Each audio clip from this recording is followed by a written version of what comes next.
552 hours. Wait for our response.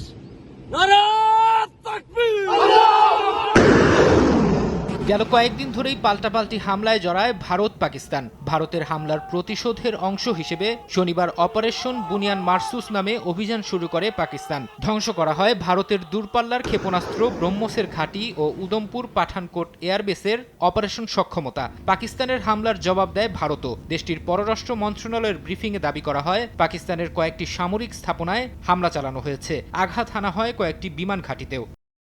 পূর্ণমাত্রার যুদ্ধের আশঙ্কায় আতঙ্কে ছিলেন দুই দেশের বাসিন্দারা। এমন পরিস্থিতিতে যুক্তরাষ্ট্রের মধ্যস্থতায় আচমকাই যুদ্ধ বন্ধ হয়েছে বলে জানান মার্কিন প্রেসিডেন্ট ডোনাল্ড ট্রাম্প। শনিবার ট্রুথ সোশ্যালে দেয়া পোস্টে তিনি বলেন, রাতভর আলোচনার পর দুই প্রতিবেশী দেশ তাৎক্ষণিকভাবে পূর্ণমাত্রায় যুদ্ধবিরতিতে রাজি হয়েছে। আরেক পোস্টে মার্কিন পররাষ্ট্রমন্ত্রী মার্কো রুবিও বলেন, ভারতের প্রধানমন্ত্রী নরেন্দ্র মোদী ও পাকিস্তানের প্রধানমন্ত্রী শাহবাজ শরীফের সঙ্গে 48 ঘন্টার আলোচনার পর তারা যুদ্ধ বন্ধে রাজি হন।